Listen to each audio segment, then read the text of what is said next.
website not gaining traction? So I know that both of you have a lot of expertise and knowledge in helping both our organization as an agency and our clients in this area. So I was hoping I can ask you a couple questions and we can spend a little bit of time on each and we can get your insight. First question, once I start SEO, how long will it take to get rankings and how long will it take to see increases in traffic? Andy, do you want to take that one?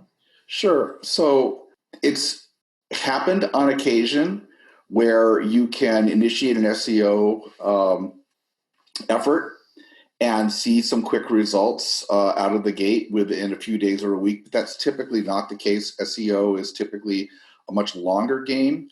I generally advise clients anywhere between 3 to 6 months before they start really seeing significant results.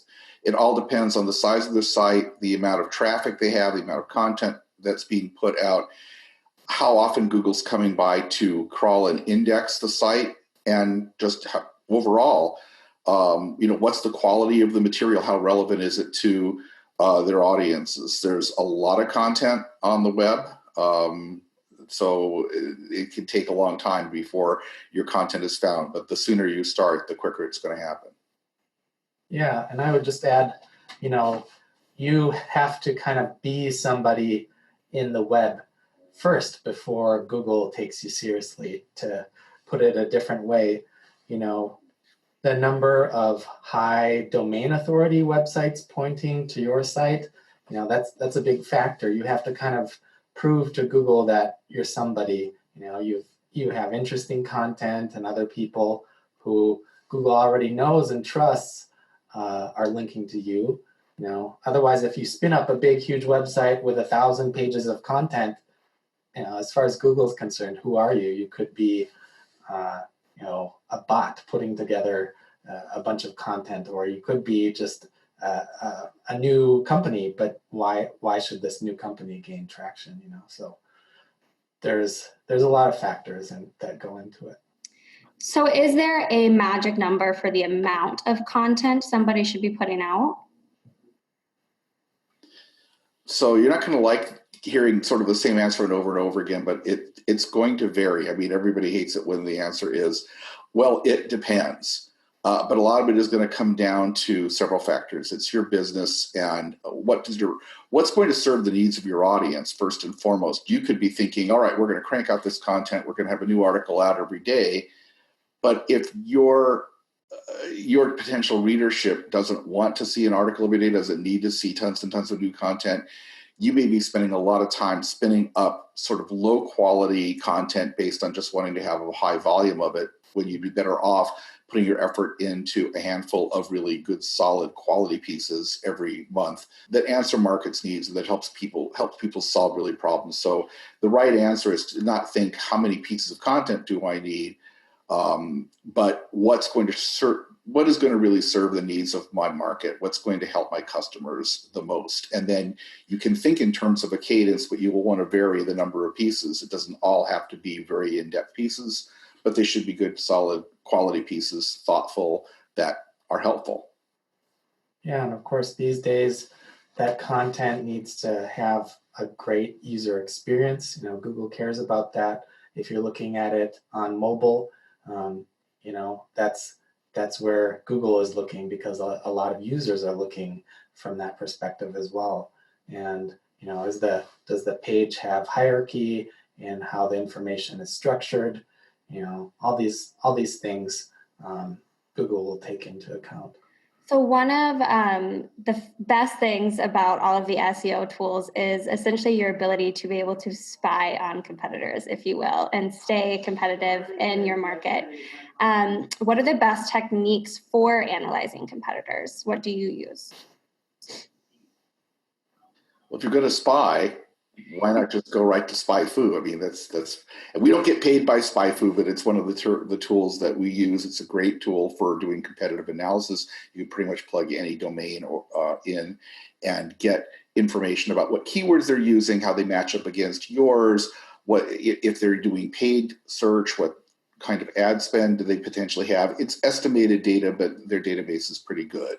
and you can get a lot of insights from that. So that would be one. There are other good tools that are either free or low cost. Neil Patel's Ubersuggest is another one that we often recommend in terms of being able to just plug in a domain name and see what's going on with a competitor, how they're ranking, what keywords are essentially driving traffic for that site. So, and then of course there's just good old, Google itself is a wonderful tool in that respect.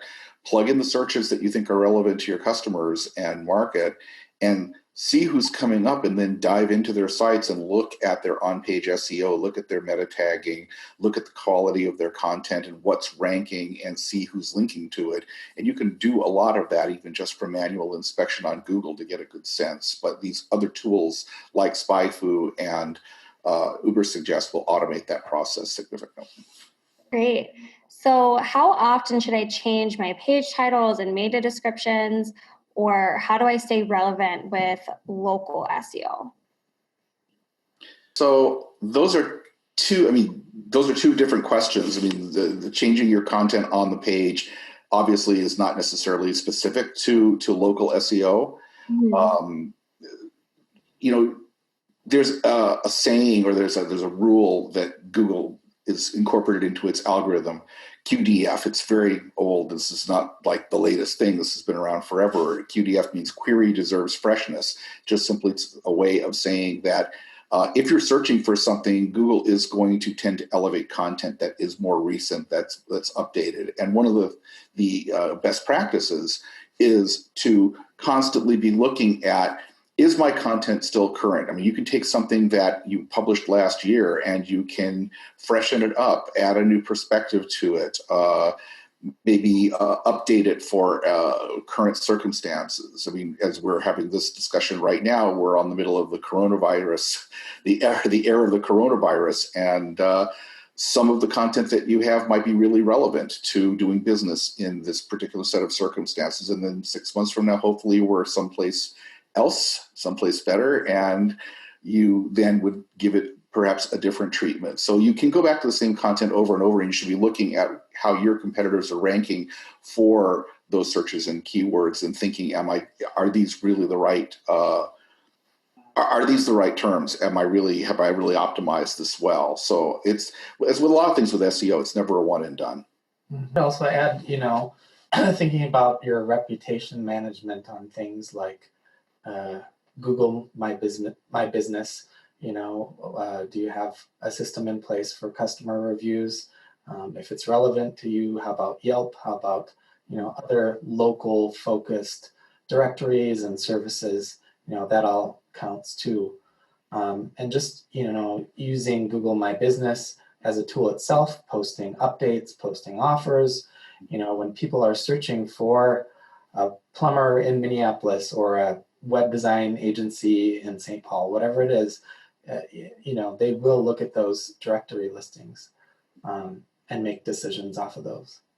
So why should I pay for continued optimization if I gain good positioning?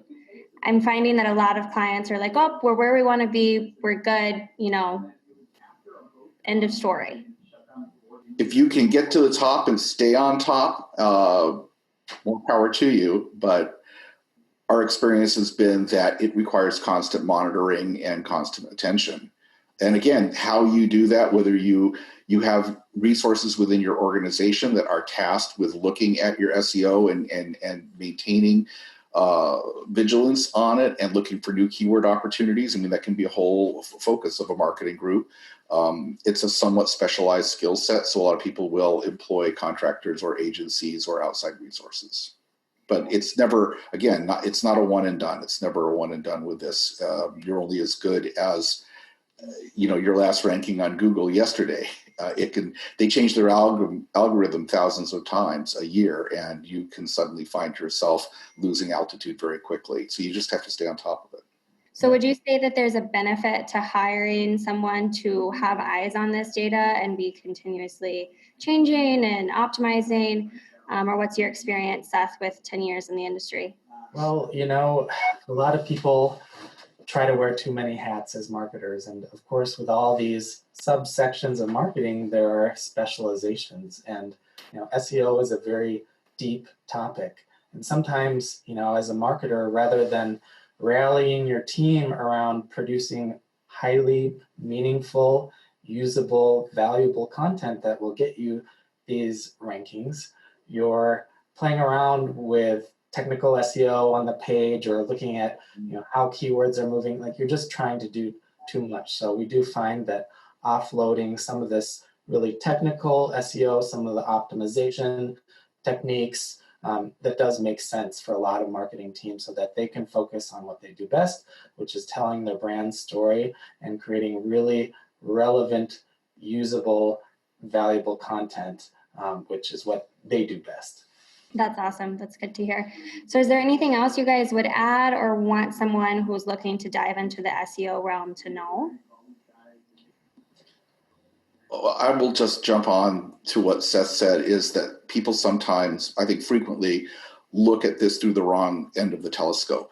They often look at it from, I want to do content marketing, so I need to figure out how many times a week am I posting and what am I doing on social, and et cetera, and how long should the article be. And those are all good technical, tactical questions to ask, but it really basically comes down to, what do my, I'm sounding like maybe this is a little repetitious, but what is really going to be valuable to my audience? Mm-hmm. And what can I provide? What can I share in terms of my expertise, share freely, that's going to help people solve real business problems? And how can I package that in a way that's valuable and interesting and engaging and reflects good user experience, and will make them say, wow, this was really great.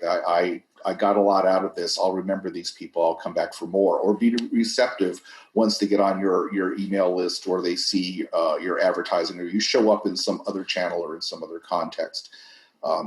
That's what's going to, that quality of content coupled with a good solid cadence and thoughtfulness around the technical aspects, such as the on-page and off-page SEO factors we've been discussing, are all going to contribute to a good, strong, ongoing presence. But it really comes down to content, your story, how well you tell it, and how valuable it is to your audience. Right. Yeah, and the only thing I would add is just another echo that, these days Google is too smart for you to fake SEO, right? Like, that's it.